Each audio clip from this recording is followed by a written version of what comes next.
সীমান্তের নিরাপত্তা ও আস্থার প্রতীক। এটা আমাদের মহাপরিচালক মহোদয়ের উক্তি। আমাদের বর্ডার গার্ড বাংলাদেশের মহাপরিচালক মহোদয়ের এই উক্তিকে ধারণ করে এবং সামনে রেখে আমাদের বিজিবির প্রতিটি সদস্য নিরলস পরিশ্রম করে যাচ্ছে সীমান্ত এলাকায়। এর ফলশ্রুতিতে আপনারা জানেন যে আজকেও আমাদের একটা বিওপি থেকে প্রায় 6 কোটি টাকার উপরে ভারতীয় অবৈধ পণ্য, যার আনুমানিক মূল্য 6 কোটি টাকা উদ্ধার হয়েছে। এবছর আমরা এ পর্যন্ত প্রায় 110 কোটি টাকার ভারতীয় অবৈধ পণ্য জব্দ করেছি এবং বিজিবি 24/7 নিরলসভাবে আন্তরিকতার সাথে এবং সর্বোচ্চ সচেষ্ট থেকে সীমান্ত এলাকায় দায়িত্ব পালন করে যাচ্ছে।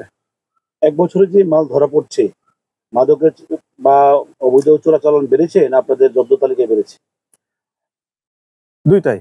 আমাদের তুলনামূলক এখন মাদকদ্রব্য এবং অন্যান্য যেই অবৈধ পণ্য সেগুলো আসা তুলনামূলক কমেছে আমাদের বিজিবির তৎপরতার কারণে। পাশাপাশি যেটাই আসছে সেটাই আমাদের জব্দ করতে আমরা সচেষ্ট থাকছি বলে আমাদের জব্দ তালিকা বৃদ্ধি পাচ্ছে। তো এ ব্যাপারে আরো সচেষ্ট থাকবো এবং ভবিষ্যতে এটা অব্যাহত থাকবে।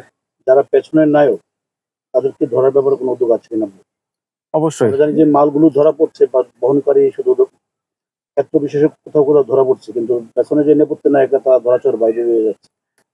আপনারা জানেন যে আমরা যখন এই মাদকদ্রব্য বা অন্যান্য অবৈধ পণ্য জব্দ করি, আমাদের এই পর্যন্ত প্রায় 130 জনের উপরে আছে যাদেরকে আমরা মাদকদ্রব্যের সাথে এবং অন্যান্য দ্রব্যের সাথে ধরে আইন শৃঙ্খলা রক্ষাকারী বাহিনীর কাছে সোপর্দ করেছি এবং এরকম 75 জনের বিরুদ্ধে আমরা মামলাও দায়ের করেছি যাদের এটার পেছনে হাত ছিল বলে আমরা তাদের কাছ থেকে তথ্য পেয়েছি। তো সুতরাং এটাও আমাদের তৎপরতা অব্যাহত আছে। আজকে মানে এখানে কত কোটি টাকার মাল? আজকে আমাদের এখানে প্রায় 6 কোটি টাকা 6 কোটি টাকার মালামাল জব্দ হয়েছে। এর ভিতরে কাপড় আছে, কিছু সানগ্লাস আছে, কিছু চশমা আছে, এরকম বিভিন্ন পণ্য আছে।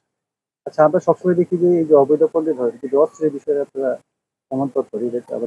অস্ত্র আমাদের কাছে যেরকম তথ্য এরকম তথ্য পাই নাই যে অস্ত্র আসার তৎপরতা আমাদের এদিক দিয়ে চেষ্টা করা হয়েছে।